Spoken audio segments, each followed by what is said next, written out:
Hello everyone, welcome to AK talks. ഇത് നമ്മൾ discuss ചെയ്യാൻ പോകുന്നത് വാട്ട് ഈസ് ദ FYUGP അല്ലെങ്കിൽ 4-year ഡിഗ്രി എന്താണ് എന്നതിനെക്കുറിച്ചാണ്.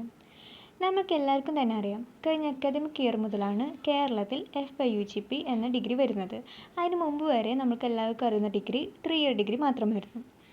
പിന്നീട് ഹോണേഴ്സ് ഡിഗ്രിയുടെ അഡ്വാൻറ്റേജസ് എന്തെന്നാൽ, ഈ 4-year ഡിഗ്രി പഠിച്ചു കഴിഞ്ഞാൽ നമുക്ക് ലഭിക്കുന്ന ഡിഗ്രി വിത്ത് ഹോണേഴ്സാണ്. അതെന്തെന്നാൽ നമുക്ക് പിന്നീട് 1 വർഷം മാത്രം PG പഠിച്ചാൽ മതി. മുൻപത്തെ പോലെ 2 വർഷം PG നമുക്ക് പഠിക്കേണ്ടതില്ല. അതുപോലെ തന്നെ പണ്ടത്തെ പോലെ FUGP ഡിഗ്രിയിൽ സയൻസ്, കൊമേഴ്സ്, ഹ്യൂമാനിറ്റീസ് എന്ന വ്യത്യാസമില്ലാതെ സ്റ്റുഡൻസിന് മൈനർ കോഴ്സുകളോ MDC കോഴ്സുകളായി മറ്റ് സബ്ജക്റ്റുകൾ എടുത്ത് പഠിക്കാവുന്നതാണ്. അതായത് ഒരു ഇംഗ്ലീഷ് ലിറ്ററേച്ചർ സ്റ്റുഡൻ്റ് ആണെങ്കിൽ ആ കുട്ടിക്ക് മൈനർ കോഴ്സുകളോ അല്ലെങ്കിൽ MDC കോഴ്സുകളായിട്ട് സയൻസെന്നോ കൊമേഴ്സെന്നോ സബ്ജക്റ്റുകൾ എടുത്ത് പഠിക്കാവുന്നതാണ്. ഇനി മൈനർ MDC കോഴ്സുകൾ എന്താണുള്ളത് നമ്മൾ അടുത്ത വീഡിയോയിൽ ഡിസ്കസ് ചെയ്യാവുന്നതാണ്. ഈ ഡിഗ്രിയുടെ മറ്റ് അഡ്വാൻറ്റേജ് എന്ന് പറഞ്ഞു കഴിഞ്ഞാൽ, ഒരു കുട്ടിക്ക് ഇപ്പോൾ 4-year ഡിഗ്രി കംപ്ലീറ്റ് പഠിക്കാൻ താല്പര്യമില്ലെന്ന് വെച്ചാൽ 3-year വെച്ച് തന്നെ സ്റ്റോപ്പ് ചെയ്യാവുന്നതാണ്. അപ്പോൾ നമുക്ക് മുമ്പെല്ലാം ലഭിച്ചിരുന്നത് പോലെ സർട്ടിഫിക്കറ്റും ലഭിക്കും. എന്നാൽ 4-year കംപ്ലീറ്റ് ചെയ്യുന്ന ഒരു കുട്ടിക്ക് ലഭിക്കുന്നത് ഹോണേഴ്സ് അതായത് അണ്ടർ ഗ്രാജുവേറ്റ് ഡിഗ്രിയാണ്. ഇനി എന്താണ് മേജർ കോഴ്സ്?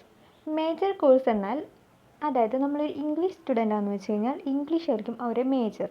അതേപോലെ എക്കണോമിക്സ് ആണെങ്കിൽ എക്കണോമിക്സിൽ മേജർ ഉണ്ടാവും. അതേപോലെ കോർ സബ്ജക്റ്റ് എന്താണോ അതാണ് മേജർ സബ്ജക്റ്റ് എന്നതുകൊണ്ട് ഉദ്ദേശിക്കുന്നത്. ഇനി എന്താണ് മൈനർ കോഴ്സ്? മൈനർ കോഴ്സ് എന്നത് ഞാൻ നേരത്തെ പറഞ്ഞതുപോലെ തന്നെ സയൻസ്, കൊമേഴ്സ്, ഹ്യൂമാനിറ്റീസ് എന്ന വ്യത്യാസമില്ലാതെ ഇപ്പോൾ ഒരു ഇംഗ്ലീഷ് സ്റ്റുഡൻ്റ് ആണെന്ന് വെച്ച് കഴിഞ്ഞാൽ ആ ഇംഗ്ലീഷ് സ്റ്റുഡൻറ്റിന് വേണമെങ്കിൽ എക്കണോമിക്സോ അല്ലെങ്കിൽ സയൻസിലെ കെമിസ്ട്രിയോ മൈനറായിട്ട് എടുക്കാവുന്നതാണ്. മൈനർ എന്നാൽ മൈനർ Bയും Cയും ഉണ്ട്. അതും വ്യത്യാസമുള്ള നമുക്ക് ഇഷ്ടപ്പെട്ട സബ്ജക്റ്റ് എടുക്കാം. MDC എന്നതൊരു മൾട്ടി ഡിസിപ്ലിനറി കോഴ്സാണ്.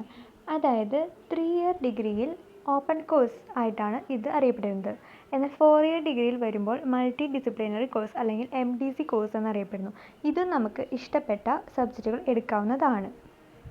ഈ AEC 1 എന്ന് പറഞ്ഞാൽ AEC കോഴ്സ് 2 എണ്ണമാണുള്ളത്. അതിൽ ആദ്യത്തെ AEC 1 ഇംഗ്ലീഷാണ്. ഇംഗ്ലീഷ് കോമൺ ഇംഗ്ലീഷ് എല്ലാവർക്കും പഠിക്കേണ്ട ഒരു സബ്ജക്റ്റ് തന്നെയാണ്.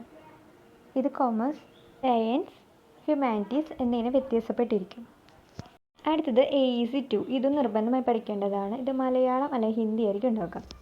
ഇതുവരെ പറഞ്ഞ കാര്യങ്ങളെല്ലാം നിങ്ങൾക്ക് മനസ്സിലായി എന്ന് വിചാരിക്കുന്നു. കൂടുതൽ എന്തെങ്കിലും ഡൗട്ടോ കാര്യങ്ങളോ ഉണ്ടെങ്കിൽ കമൻറ്റ് ചെയ്യുക. അതേപോലെ തന്നെ ഈ ചാനൽ ആദ്യമായിട്ടാണ് കാണുന്നതെങ്കിൽ സബ്സ്ക്രൈബും ഷെയറും ചെയ്യുക. അതേപോലെ ലൈക്കും ചെയ്യാൻ മറക്കരുത്. Thank you.